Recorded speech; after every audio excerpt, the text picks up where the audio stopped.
Spread out over 13 acres, Windsor is the largest inhabited castle in the world. It is a palace filled with great treasures and the odd mystery. Got me torch, yes. Found it in the back of the locker in my office. I'm sure if she sees this now, she'll probably want it back. Windsor's cathedral-sized chapel is at the forefront of royal family life and is home to clergy with pressing modern demands. I don't like the image of St George's at all. Just as remarkable as the castle is the Great Park itself. Miles of idyllic public countryside wedged between the River Thames, London's suburbs, 3 motorways and the world's busiest airport. The famous story, of course, is that American tourists was heard to say, well, why did they build the castle so close to London Airport? Both house and garden have to pay their way in an unforgiving world. The castle depends on visitors to maintain its art. The chapel must fund itself as well. The cost estimate is £404,000. The estate also has to make ends meet. Any good, are they? Beautiful, absolutely excellent. Organic. It's a vast stage, too, for favourite family events. And a playground for everyone. Look at this. This is England. This is fantastic. You couldn't buy this in a million years. The person in charge of this, by tradition, is the ranger of the Great Park. The present one has held this position for more than 50 years, longer than anyone in history. But the Duke of Edinburgh has never previously given an interview while on his rounds. He's taking yet another picture of me getting out of the car. And absolutely persistently every time. Like every ranger, he knows it's his duty to hand it on in good shape to the next generation. Windsor stretches far beyond the castle walls.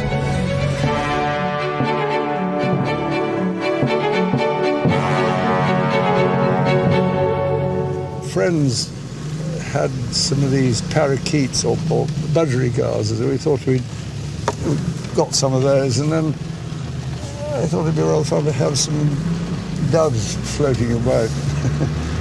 So, the trouble is they get nicked by sparrowhawks and things, but on the whole their breeding seems to keep up. Within weeks of becoming monarch in 1952, the Queen appointed the Duke of Edinburgh to the position of Ranger of the Great Park. He must make sure that this ancient estate is run efficiently. The greenhouse production has recently been reduced. The difficulty is that we're either here by ourselves or we've got 100 people living in the place. You know, if you've got a greenhouse, you need to have a sort of constant production. It's much more expensive growing our own stuff and getting it from Tesco or whatever it is. He has not surrendered to the big guns of retail, though. He's recently opened Windsor's very own farm shop. So you going to the farm shop there? You want to do that? Yeah, I think that would be good. We'll try and get there, but I don't know whether we can. This is quite funny. This pub here is now called the British Raj, I think, isn't it? Oh, no, it's still got Lord Nelson. No, it's the British Raj. It used to be called the Lord Nelson. It's now called the British Raj. Lovely idea. One of the advantages of the shop is that it's got this entrance and exit here. You can see there's quite a lot of people using it. The Windsor Farm Shop sells stock from all the royal estates. Great Park venison, Sandringham potatoes, Duchy of Cornwall biscuits. Is he going to stop? Oh, all right. But most of this stuff comes either from the Crown Estate or from local producers. Morning. Any good, are they? Beautiful, absolutely excellent. Organic, surely, is Yes, it? yes they are. Would be. Very tasty.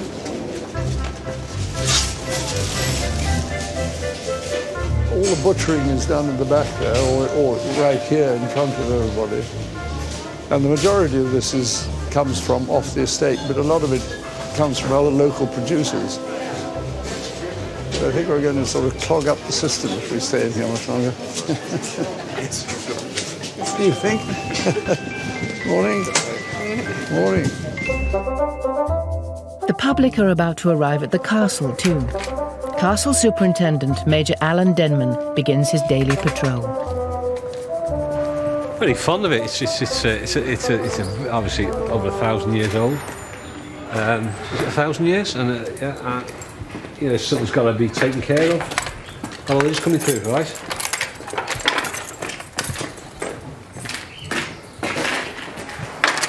Even though I've been here a year, there's still parts of the castle I've not been into.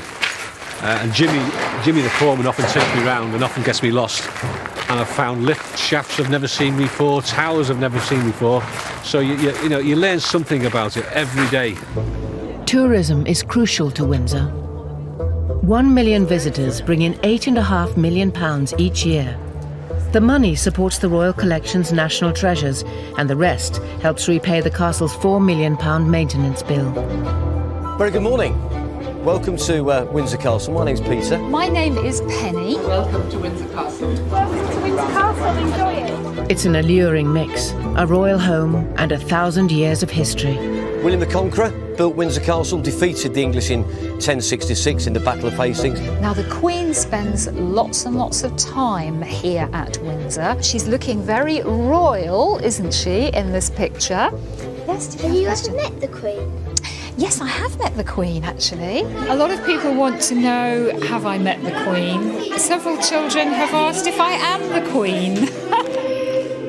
At the lower end of the castle sits St George's Chapel, a Gothic masterpiece, where the royal family have worshipped since medieval times. Monarchs are buried here. The Prince of Wales had his marriage blessed here, but it's also a local church which holds at least 3 public services a day. It supports its own clergy as well as St George's House, a centre for interfaith discussions behind closed doors. St George's always does its own thing. St George's Chapel is what is known as a royal peculiar, which means that we are not within a Church of England diocese. We have only one boss, and that is the Queen. St George's Chapel is entirely self-funding. The Dean and his canons are starting some very expensive maintenance work. At this stage, the cost estimate is £404,000, which is 13 down on the original projection. There are no floorboards to look under where we might discover terrible things, so there's a hope that we might keep fairly on target. To survive, the chapel must rely on a slice of ticket money, donations, and the chapel shop. But the shop hasn't been performing. It's too small. It's in the wrong place, and it has the wrong products. So Canon John White and Chapter Clerk Charlotte Manley have been appointed to supervise the launch of a new shop. They start by hiring a shop manager with some modern ideas. For a long time there's been a wish that we do something to redevelop the shop and really move that on into the 21st century. And this is just a beautiful location as people exit the chapel, where we can have new fixturing, state-of-the-art merchandise and till systems, but also a much more accessible area for our visitors. Even in a medieval cloister, the latest marketing techniques are required.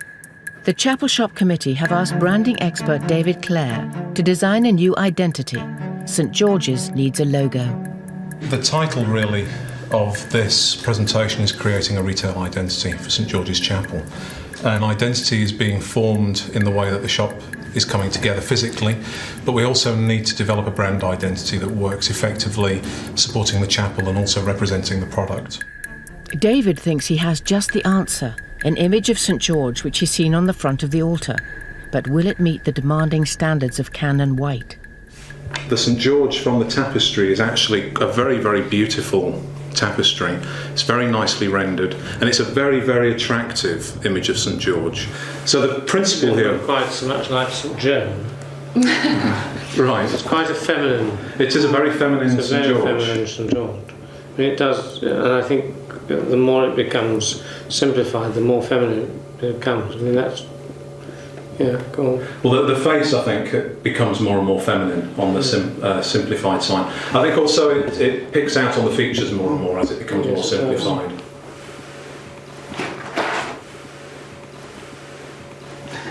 Can I start with a few straight questions? Yes, do. What are the pros and cons of the St Joan, St George issue? Try to confuse them with an image that is... Yes, I think I'm going to be blunt and say I don't like the image. Right. The St George image at all. Okay. I think it gives quite the wrong kind of feel. I think it's androgynous and uncertain and a bit effete. And it has, as far as I'm concerned, all the kind of soppy romanticism that I don't think we ought to be showing. So the answer is no on St George. I think we would certainly be happy with St George, but not St George. that particular one. Canon White leads the search party round the chapel to find a more virile St George. I think there isn't a St George on this window, except... Yes, there is. Except he's kneeling somewhere, is he? In the centre? Oh, in the centre? No, he's not. That's St Michael the Archangel. He has wings, so he's St Michael the Archangel. So he does. Right. It's fun. Okay. It's fun, but it wouldn't work for this.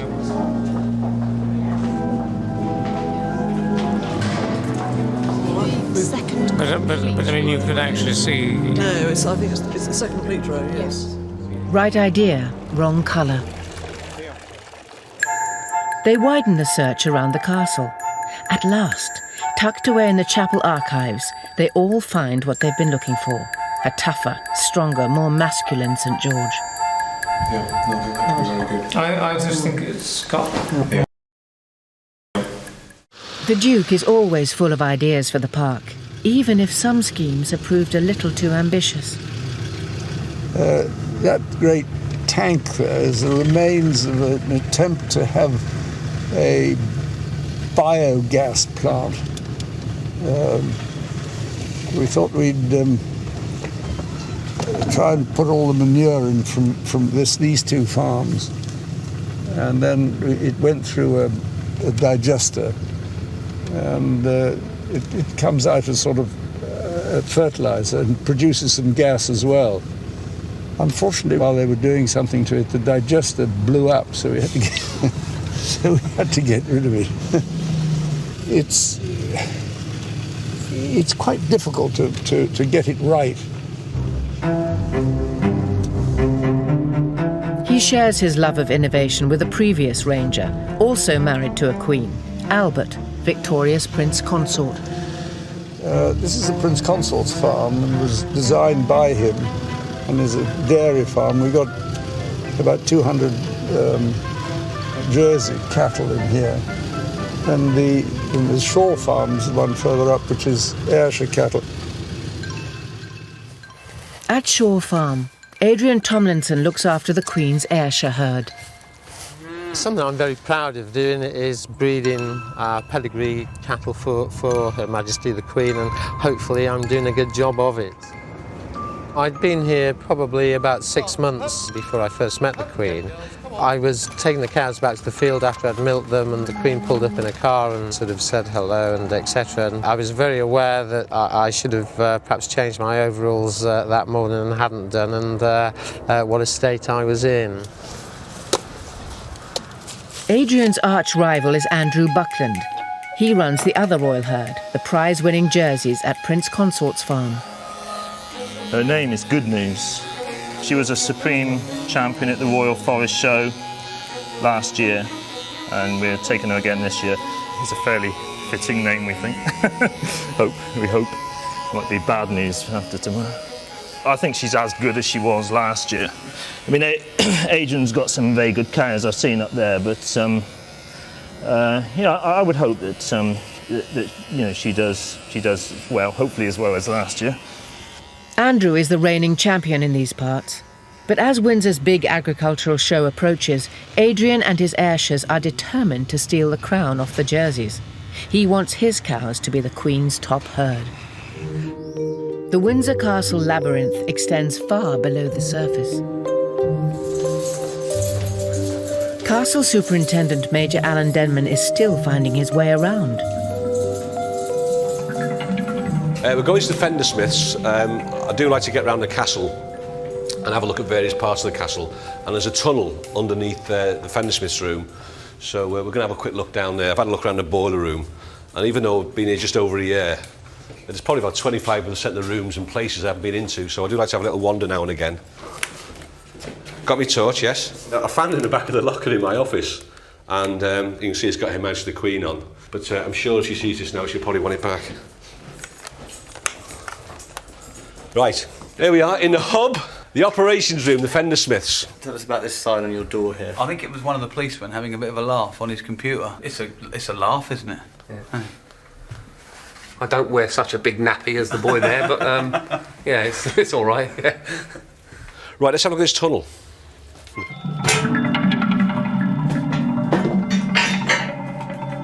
All right, Neil?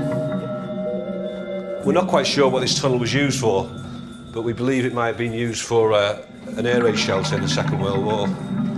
But you can imagine what it would have been like digging it out. Yeah. Can't you? Yeah. There are many tunnels here. No one is entirely sure when or why this one was originally built, but it's probably medieval. Back then, the castle's occupants always needed a way out during a siege. Yeah, quite nice. We could have Windsor spring water, we make a fortune. This is where the Fender Smiths keep their wages. Yeah. That's why there's 2 strong rooms rather than 1. Did you enjoy that, Alan? Yeah, it's another part of the castle I haven't seen, and it's very interesting.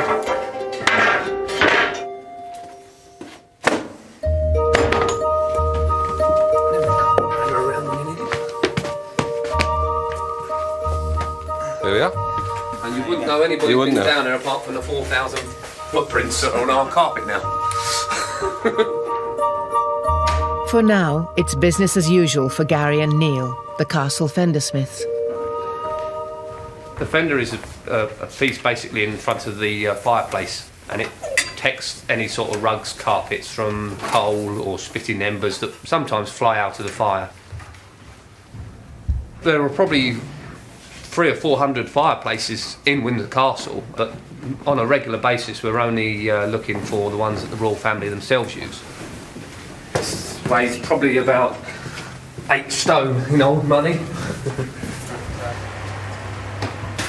There aren't too many of us left doing exactly this, so it's a job that we're quite proud of down here. My cousin used to be a cabinet maker. His son was in one of the pantries for a while. My dad did my job before me. His mum was in the turkey farm down on the park, so yeah, we're sort of 3rd generation here. So it's a long old tradition for me.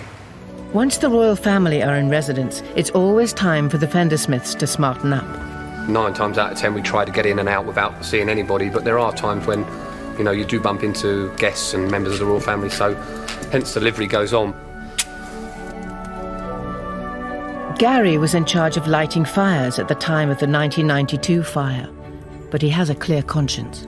We know the big one wasn't anything to do with us. Our fires are fairly regulated. That was one of the days when we would have lit a fire for Her Majesty. So, needless to say, I said to her page at the time, I don't think we'll be lighting a fire today, as unfortunately the castle was burning. It's not a bad one, is it? How does Father Christmas get in Windsor Castle this time of year then? Father Christmas will come down one of our chimneys if he's got a pass. Father Christmas isn't, I don't think, on the computer at the moment.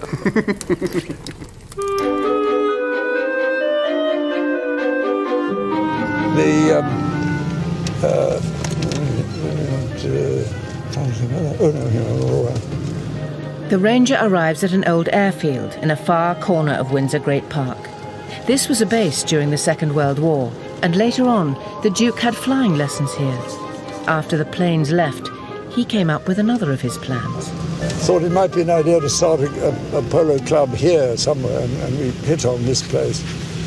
And then we got the head groundsman of Eton College to advise us on how to convert this sort of heath into a playing field. It's certainly quite popular.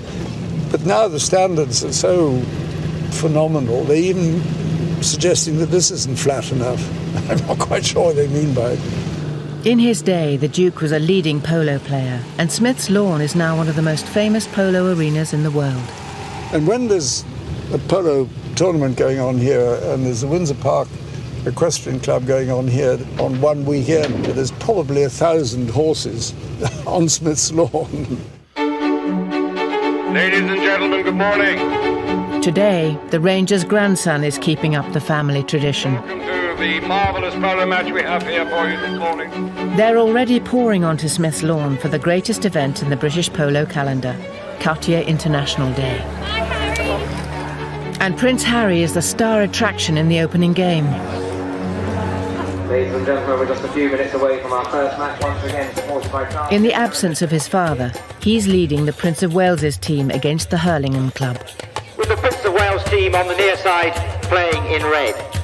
Prince Harry, number 1 in the red shirt. Players line up, in goes the ball, straight away. As Prince Harry gets into the thick of it, the crowd of more than 20,000 are almost as excited as the commentator. Prince Harry's side have broken through. Prince Harry's side is there. They're going out in front. Warwick comes back. Prince of Wales is going to be the next. Prince of Wales comes through with the ball. He's got a chance to put it through the goal. He's gone! No! No! It's gone wide! It's gone wide! Ooh la la! In St George's Chapel, everything is being done to get the new cloister shop ready for the grand opening. The suitably masculine St George has finally been turned into a logo. Chapter clerk Charlotte Manley views the result. It's the first image, and it looks good and strong, and I think that's a lot better. Thumbs up, go for it. A new shop needs new products. Charlotte has invited a firm of retail specialists to pitch their wares.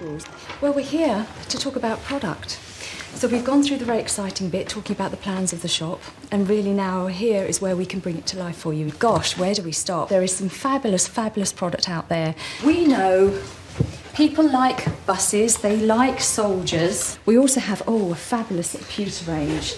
Now, cataloguing, I'll show you that. Oh, bags, yes. We'll be using this sort of little style of bag, but again with the little beads and the tassels. Also mugs. Let me show you a couple of mugs as well. Yes.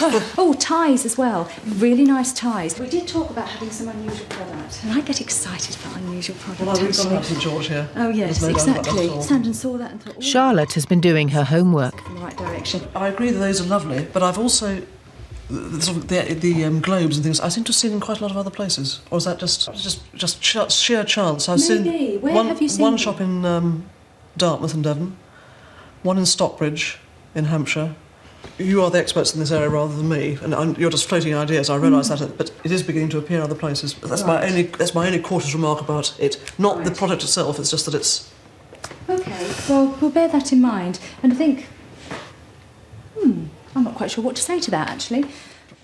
Time to switch tack. Oh, the chocolate. Very exciting. This chocolate is really going to be super. That's one we were testing earlier. We might just have to break some open again, I think. It's opening day. Cannon White is presented with the first carrier bag bearing the new logo. I think that's much better than what we saw before. I'm very happy I think with so, that. and I think, I think it works well. As an illustration, it's worked quite well, really, developing it up from the statue that's great. in the centre of the cloister. I don't think we'll have any trouble with animal rights people about killing dragons here. Hopefully not. Okay. Yeah, and there aren't very many dragons left to complain, are there, really? Aren't a lot. That's right. That's good. The local media have arrived, along with many friends of St George's. The Dean of Windsor gets business underway. It's my great pleasure to welcome you all to this little reception. I declare that the shop is well and truly open.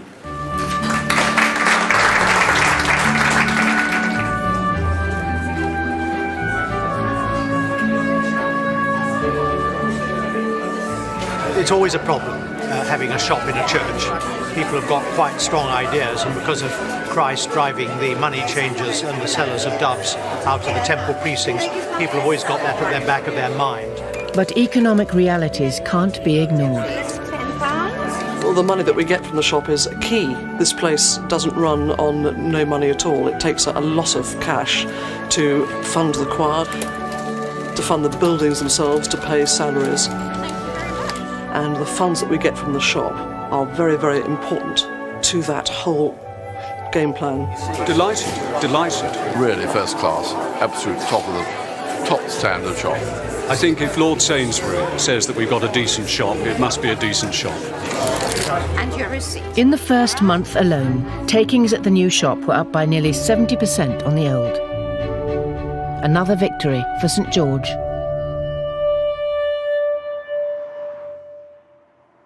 It's Judgment Day in the Great Park, the Royal Forest Agricultural Show.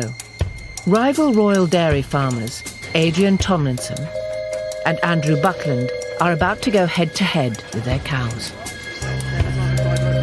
May I warn all the competitors in the cattle classes, please?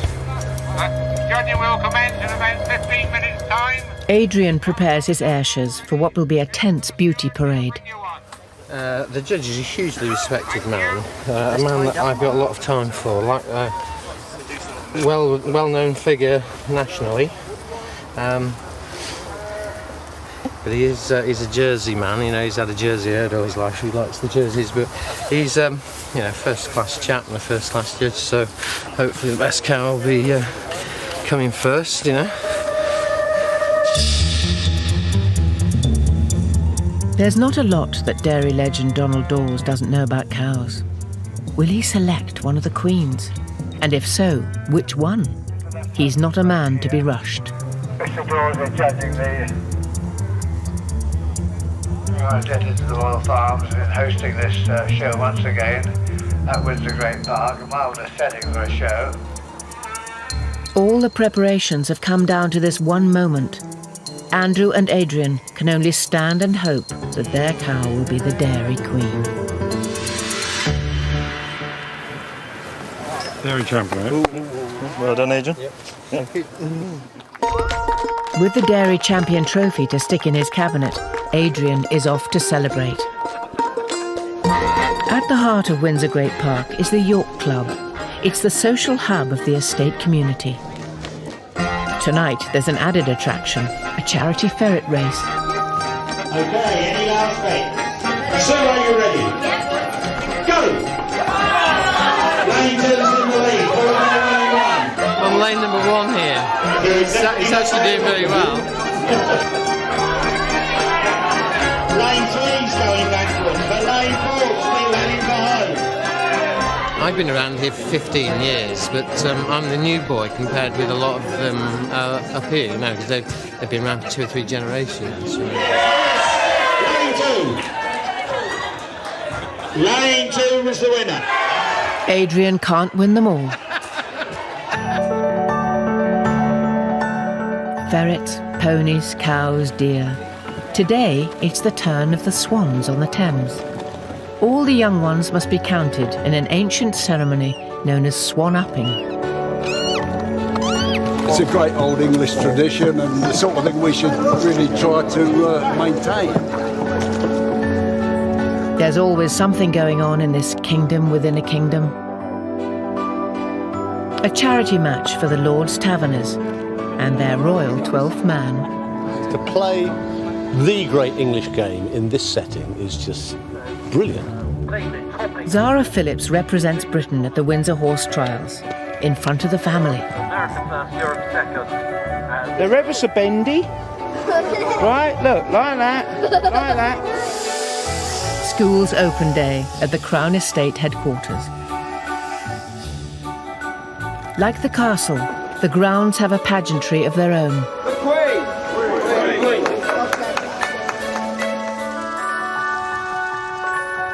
The Queen's Castle is a spectacular treasure chest. Much of the royal collection is on display here. Room after room of great paintings, antiques, drawings, furniture, and much more.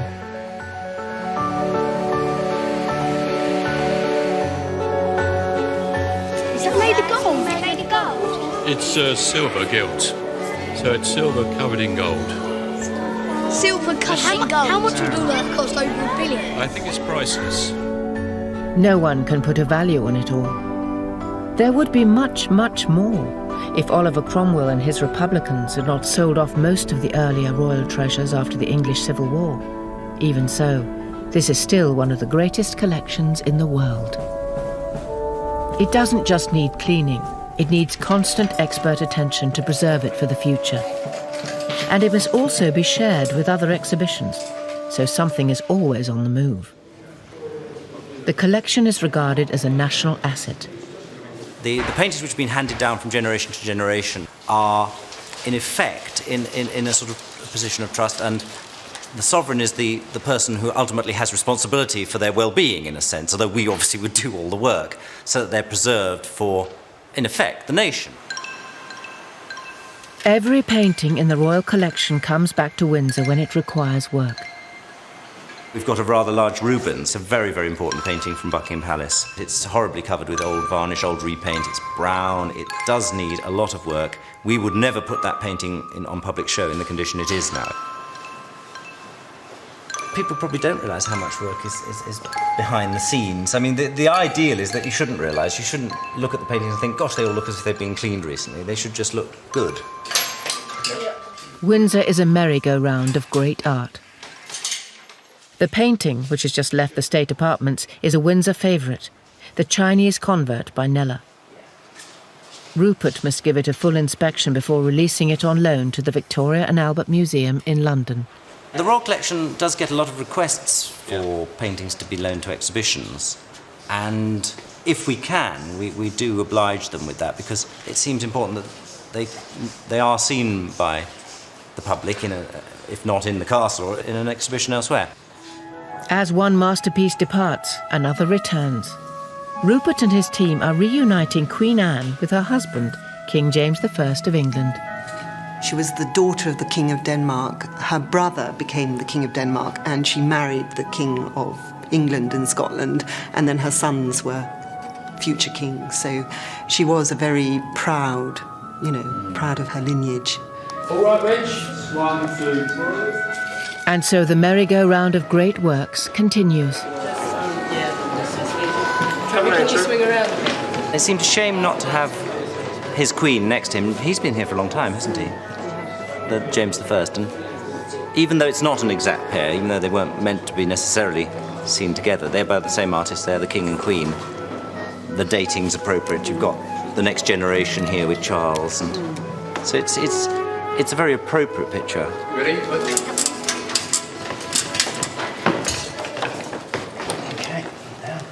Is that enough? Yeah, that's good. Yeah, stand it back. The castle is not the only place to see the royal collection at Windsor.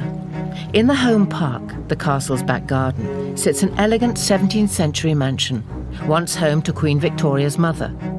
On display are tables and chairs which have been around the world many times. It's a kind of memorial to Britannia. When the royal yacht was decommissioned in 1997, Prince Philip wondered what to do with all the furniture. Well, we just had it, and I just thought it'd be a good idea if we kept it together. And the ballroom here didn't have any furniture, and I thought that if we took the dining room furniture from the yacht, it fitted almost exactly into there. And so we got the table, the main table, and the sideboards and chairs and things of that sort. And then we thought, well, we might as well put up all the china and silver in there too. The royal family often retreat to Frogmore for privacy. And yes, it's used quite a lot because when the Queen comes down here, takes the dogs out here, and that's why, because it's enclosed anyway, so that to keep hopefully to keep the rabbits out, but it's not very successful. It's easy enough to drive a team of horses or ponies around. It's not so easy to drive a car around. There's some odd dog grade there. Dog grade? Yes, looks like it. Yeah, they're dotted about all over the place. That's Queen Victoria's mausoleum. This is the sort of family burial plot.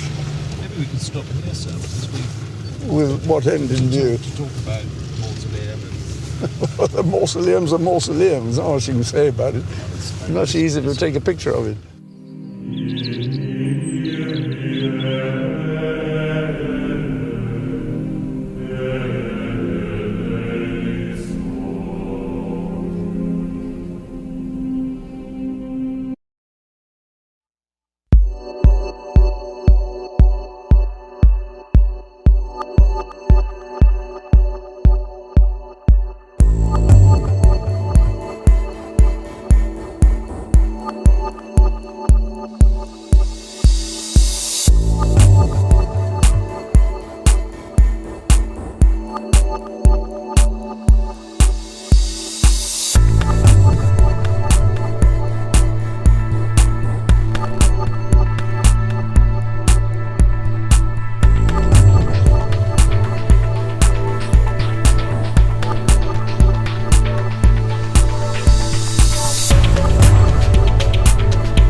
Great place for crows.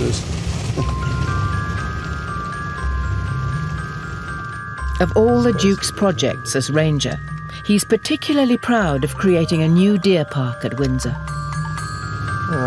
This was originally to keep the deer from the Great Park from getting into, coming down this way. Now you have to keep the deer in. Bloody silly. That's the I can't see any of the deer. They're all on the left. They're down there. The trouble is, I think they wander about over here when everybody's out of the park, and then when people come in, they move off a bit. This used to be arable all through here. During the war, it was all ploughed up, but it's lousy. I mean, most of it's clay. It's almost impossible to do. And then we had cattle on it, and it was all fenced in. It wasn't profitable, and so we decided to put it back to a deer park. We brought them down from Balmoral. They've always been deer here, so at least we brought back their descendants.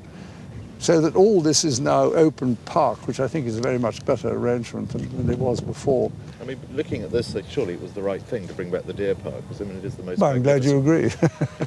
He's got to take me getting into the car yet again.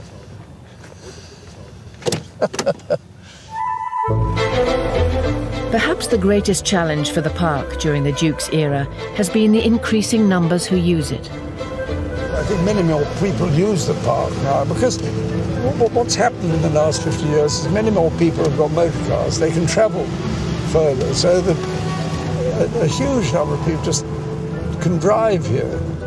It wasn't always like this. George IV, believe it or not, would not allow anybody into the Great Park at all, not even his household. And we're delighted to share it with them. I mean, the community shares in it. They can take their dogs for a walk and that sort of thing. And people come from all over to walk about it. Good heavens, I mean, compared to most people, we're extremely fortunate to have any open space at all. The Duke believes that the main duty of every ranger is to be a custodian for the future. I mean, life's going to go on after me. If I can make life marginally more tolerable for people who come afterwards, or even at the time, I'd be delighted. The next generation are equally attached to Windsor. Tonight, just weeks before his wedding, the Prince of Wales has gathered celebrities and business leaders here to support his Prince's trust.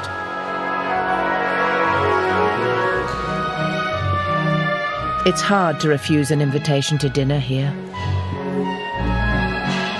This is the first time that I've ever been to Windsor Castle. I'm trying to be polite, talk to people, but at the same time I'm looking all around me and trying to take it all in.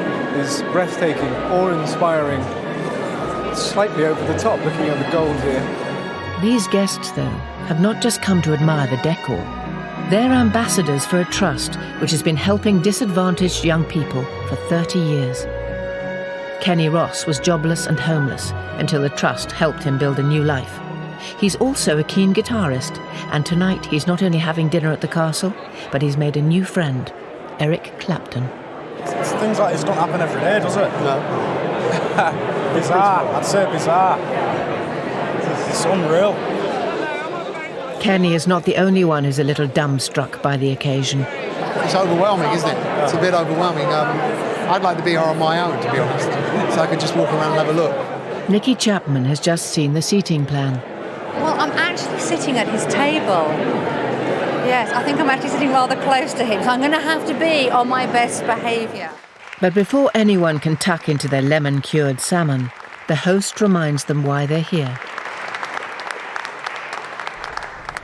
Well, ladies and gentlemen, I couldn't be more delighted than to welcome you all here this evening to Windsor Castle.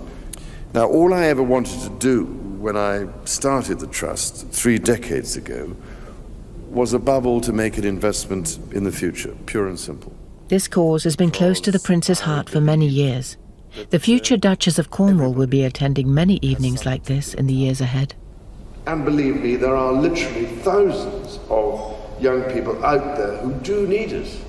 All I can say is you are quite literally saving lives. So thank you all very much indeed. The guests don't leave without offering the Prince and his bride-to-be their best wishes. I mean, I think it's a great thing. I think it's a great thing. And he seems very happy. wonderful. I think it's marvellous news. A proclamation of love, can't go wrong. The day has come. That love is about to be recognised formally and in front of millions around the world.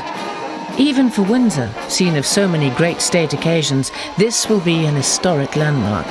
It's 142 years since a Prince of Wales was last married here. Windsor grigia, Soon each your flags and whistles. Castle flagman Tony Martin has a somewhat larger model. It's so big that he's drafted in the Buckingham Palace flagman to help him raise it.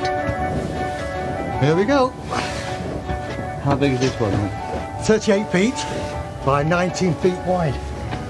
Fantastic. There's some like this.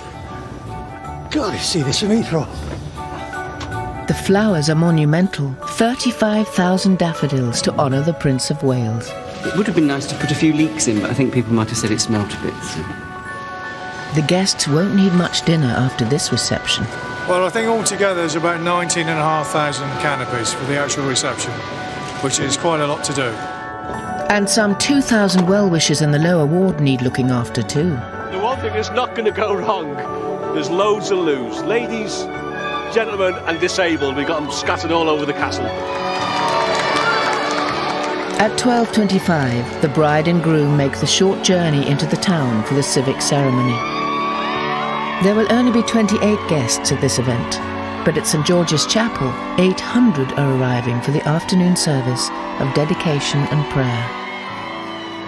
It is both exciting and momentous. In porcelain blue, the new Duchess of Cornwall arrives with her prince. By thy blessing, let these rings be to Charles and Camilla, a symbol of unending love and faithfulness. A new royal era begins. The Queen, the Duke of Edinburgh, and the House of Windsor rally round.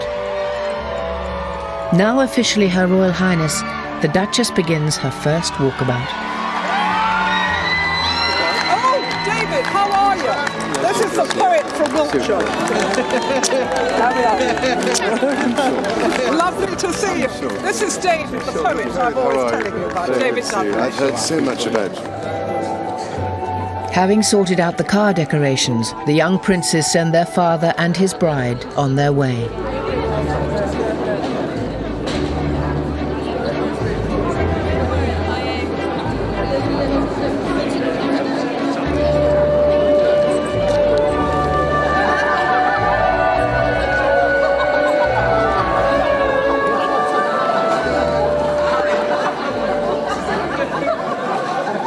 Absolutely fantastic, nailed it. End of a good week. The honeymoon will be in Scotland.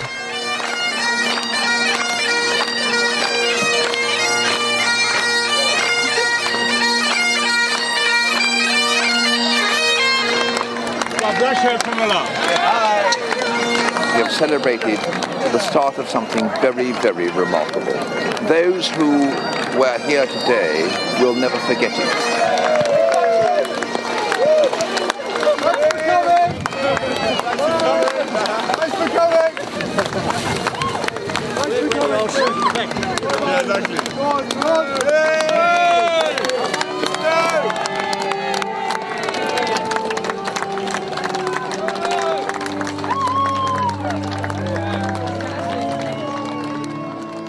Windsor Castle has stood here through more than 40 reigns, and it is still very much at the heart of royal life. The prime challenge for every generation is to hand it on to the next. The Ranger hopes he has done his bit. I think to try and create a memorial to yourself while you're alive is slightly indecent, I think. I'd rather other people decided what legacy I'd left. I mean, I'm not trying to create one. Any organism needs to be kept going. The fact that it is going still after 50 years, that's not bad going, because if you hadn't done it, something worse might have occurred. William the Conqueror built his castle up here, and it's been occupied virtually ever since. No one will ever build another Windsor. For all its history, its real strength will always lie in its people. You know, some of my staff have been here sort of 30 odd years, and you know, a year is nothing. The rest of the world come in on those tin cans to see what we've got here, you know, tradition and history. There you are. We have a very good, what word shall I have, boss?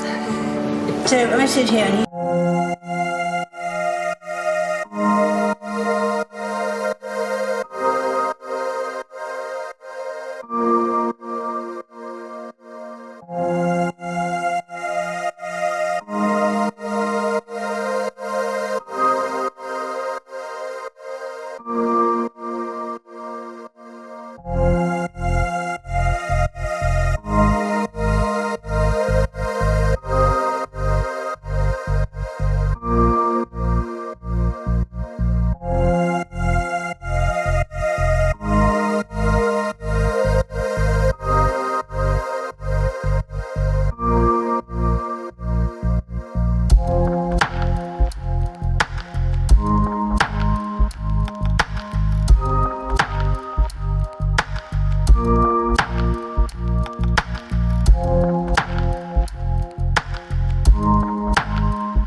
exit here. You can see there's quite a lot of people using it. The Windsor Farm Shop sells stock from all the royal estates. Great Park venison, Sandringham potatoes, Duchy of Cornwall biscuits. Is he going to stop? Oh, all right. But most of this stuff comes either from the Crown Estate or from local producers. Morning. Any good, are they? Beautiful, absolutely excellent. Organic, surely, is yes, it? Yes, they are. Would be. Very tasty.